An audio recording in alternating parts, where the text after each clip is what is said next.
Be Terrific, official coverage of CES 2017.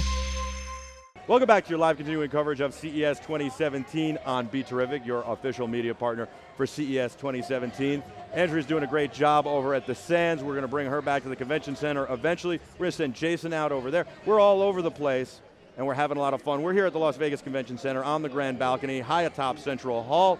So much going on. At BeTerrific TV on all social media, and you can reach out to us with feedback, connect at BeTerrific.com, or to join our Slack chat and join us, you, and the rest of the Terrifics in real-time 24-hour conversation. You, the Terrifics, make BeTerrific special.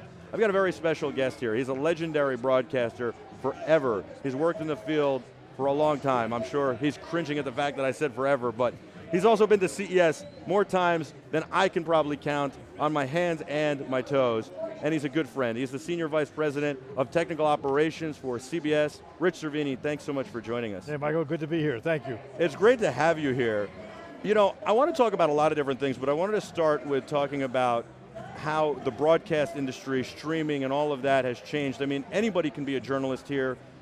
They get credentials, obviously through a process, but you can be good at telling a story, build a following online, know nothing about filmmaking, news, any of this stuff, and buy an iPhone or some other phone, a microphone, a light, and create good content, even be live streaming. Then you can go to the next level, and then even to our level, where we build this mobile set, and there's a lot of room between us and the big guys. What do you think of all this and how the broadcast business has changed? Well, it's wild. I mean, as you say, first of all, the essence of it is telling a story. So whether it's a broadcast network or just some guy with an iPhone, I mean, it's really about telling a story. And that's what it's always been about, and that's what it will always be about. And you know, how it's evolved, where years ago, you know, the networks or the local stations were gatekeepers, and you had to be part of them to, you know, tell your story and get it out to anyone. And then cable came in, and then it evolved from there, and then ultimately internet and websites and streaming, to the point now where everyone has access. So you're not going through a gatekeeper anymore, and I think that's an exciting part for kids coming up, you know, in the business, for kids in school, for people starting out, and for anyone who wants to have a business. I mean, you can immediately distribute your stories or your message and not have to, you know, go through any type of a gatekeeper. Does that mean that you get more experienced people by the time they get to your level because they've had so much opportunity to take their lumps and their knocks and try different things? Because, I mean, they're using consumer electronics to start, which you never could before. Absolutely. I mean, the kids are coming out of school and, you know, they know how to edit, they know how to shoot. What they're deficient on sometimes is how to put the stories together and how to tell the story, which is, you know, an important part of it. I mean, the technical part is easy, right, but they've got that down, and it's all intuitive. I mean, they do it on their phones, they do it on their laptops. But again, you know, the tools have become so user-friendly and so cheap that they can practice and they build up their skills, and so that they are ready, you know, further along. Likewise, you know, the industry is consolidated in that in the past you were a producer, you were an editor, you were a camera person, you know, you had a singular function. Now you're everything, and that's really key in terms of, you know, being able to do all those. And you have to be able to do it all at once. You're a predator, and as we call it in the business, right? And you have to be able to do all those things and do them all well at once, but you can't lose sight of the storytelling. I mean, that's what we're big on here. We say we're storytellers, and we love telling stories. I think it's so important. I think that does get lost in the shuffle. I see so many young kids, they come in and they say, oh, hey, what do you think of that edit? Hey, it's awesome. I love those effects and those graphics you put on. You did all that? Yeah. How long did it take you? 10 minutes. All right, good. But there's no story. Right. And so you got to wind up teaching them how to tell a story, and I think that's interesting. Did you ever think that journalists, real world journalists, affiliates, people like that would even be using consumer electronics to broadcast from? I remember when I started, I had an Ikegami 340 camera to a snorkel cable. The viewers have no idea what I'm talking about, to a Sony deck with a 3/4 inch tape, a one-man band with that. And I thought, I had this cell phone, I thought one day this cell phone is going to somehow connect to this and I'm going to be able to be live from anywhere without a live truck. Never dreaming that the phone would be the camera, the live truck, the whole deal. Right, and I came up through the same role too. I was a cameraman, I was a sound person, I did live shots, etc. And it involved so much equipment and so much heavy equipment, and the technology was so imprecise. But now it's just so user friendly, and it just really allows us, and it's exciting for us, the traditional broadcasters. I mean, there was that term which you're familiar with, network quality, and there was a standard, and you had to be network quality in terms of video, in terms of audio, in terms of lighting, otherwise it wasn't broadcast.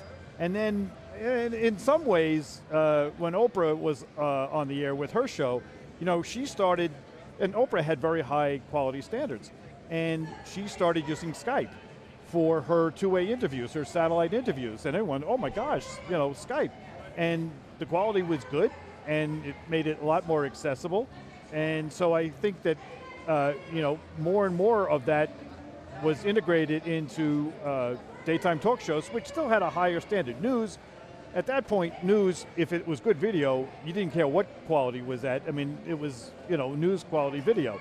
But now, too, it allows everyone so much more instant access, and consumers, as you see, whether it's surveillance video of something that happens, or a crime, or an explosion, or an earthquake, whether it's just someone, now something happens on a plane, everyone's got their iPhones out, they're recording it, they send it to TV stations, or to a network, or to an online.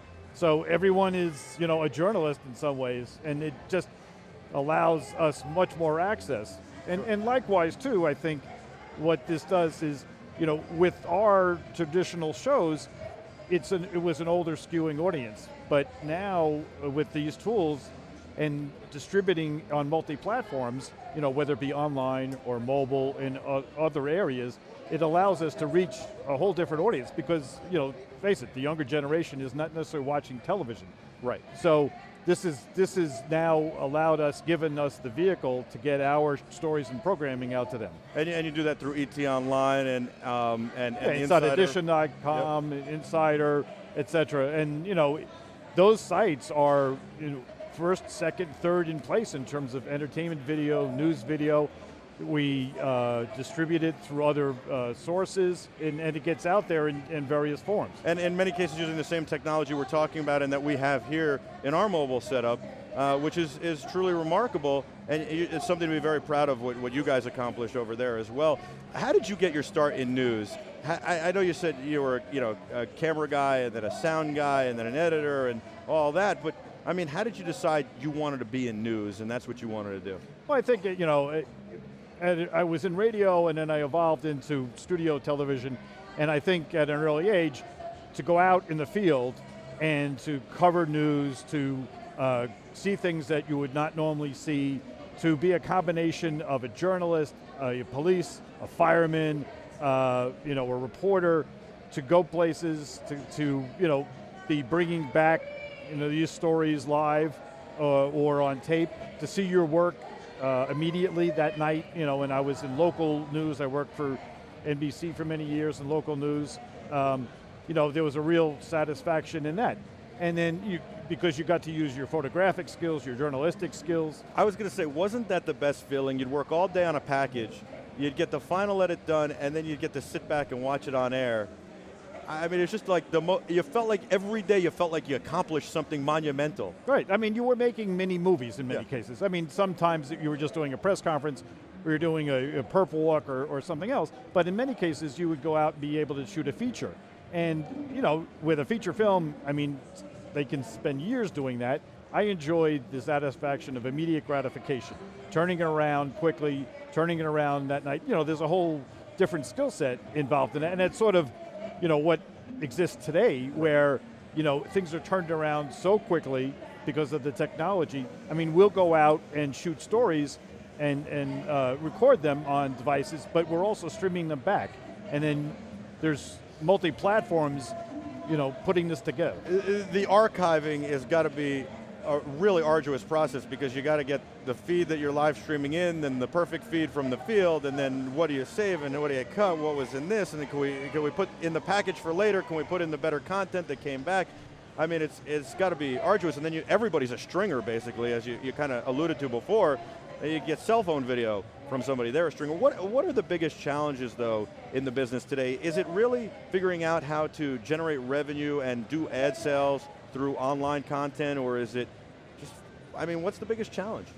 Well, the challenge, I think, is just to try to stay in time with it or a little bit ahead of where things are going, because it changes so quickly. In terms of, okay, I'm doing fine now and our products are doing well on our platforms now, but what's going to be the next wave? I mean, Facebook Live is exploding now, and that's something that is very important to our brands to get it out there. So it's like, okay, so what else is going to be coming in the future? How is our viewer, our consumer want to digest our content, and how do we get it to them? So we're on live stream right now, which we put on our channel, and that's on our site, and we syndicate that out. And then we're also streaming live on YouTube because our Terrifics wanted it, because in the Slack chat, which we're tuned into, and I can look at now and see what they're saying, but they wanted to be able to Chromecast our thing onto their big screen TV, and the easiest way to do that was if we were on YouTube. So we're simulcasting on YouTube, and then we're simulcasting out to radio and stations all over with Cumulus and Westwood One, and then and their .coms too, and then we've got some TV distribution, and then we've got our second screen experience with a Facebook live view set up where you can go and say, hey, this is what I think of CES and all that stuff.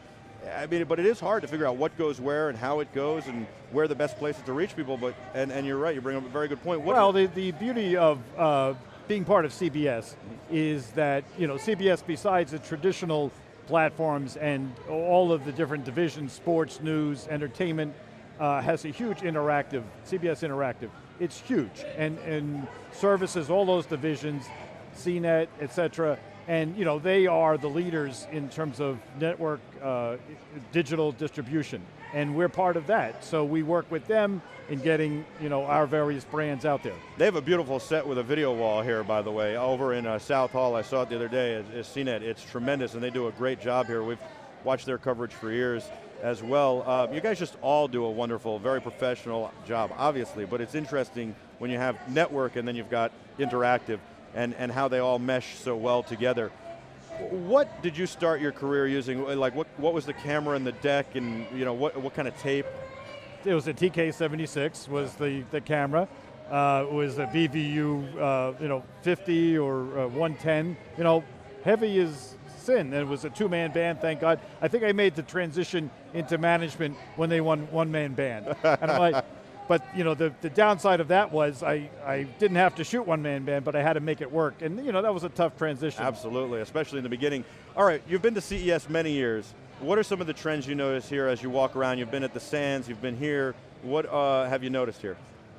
No, I think it's just certainly automotive. I mean, that's taken over. I mean, they've got the drones sort of in one area, which is good because at NEB, drones are every place, so that gets kind of dangerous. I mean, it's sort of the integration of the consumer technology, the broadcast technology, the digital technology. It's a meshing of all those different healthcare, monitoring, health and wellness. It's just a meshing of all of that. But I think that the home security and the artificial intelligence, the robotics, it's all just evolving so quickly. Yeah, absolutely. Do you have a favorite product you've seen? I think some of the displays, and from a more traditional point of view, the OLED displays are just crazy. They are unbelievable. Right. They are absolutely crazy. I remember walking into LG's little pavilion at CEDIA, and they took me into a private room and they said, what do you think of this? And I just went, I just want to fall on the floor. I don't even know what to say. Besides the display, the width. Right, it's this thick. Right. So, yeah, unbelievable. All right, last question for you before I let you go, because I know you're really busy and I really appreciate your time. What do you make of the 360 VR, and what are you guys doing with it? And I mean, you got the whole spectrum. You got the cheapest, Samsung Gear kind of stuff, or Ricoh Theta S, and we've done some of the stuff with that. And then you go to the GoPro level, kind of the Omni and all that rig, and then you go all the way up to the Ozo, $60,000 whole kit and caboodle thing. No, I think we use it all. I mean, whatever is going to be right for the production, and that's what we'll take advantage of. And again, being part of CBS and CNET and CBS Interactive, and we have labs that we test this equipment with, and So, it's great to have all these different resources, and the price points are not what they used to be. I mean, it was just ridiculous what you used to have to spend or invest in cameras and tapes and even laser technology. Right, even the regular cameras, the traditional cameras were $60, $70, $100,000 per camera. You're talking fractions of that today for professional cameras. The 360 stuff, though, do you like it? Do you see it as another tool for storytelling? Because that's kind of how I view it. It's just another way to tell a story. I think that you have to keep evolving in terms of different ways to tell your story. So, though at first you may go, I don't see how that's going to work. But it will eventually find a place. It's a matter of how long it will find a place. It's like, years ago with 3D. It's like, is 3D going to last? Well, it didn't. But 4K is lasting, and virtual reality is, not going anywhere soon. So. Rich, thank you so much. All right. Thank you for your time. You're welcome. I really appreciate it. The legendary Rich Cervini will be back right after this with a whole lot more. Your live continuing coverage of CES 2017 right here live from Las Vegas. BeTerrific, official coverage of CES 2017.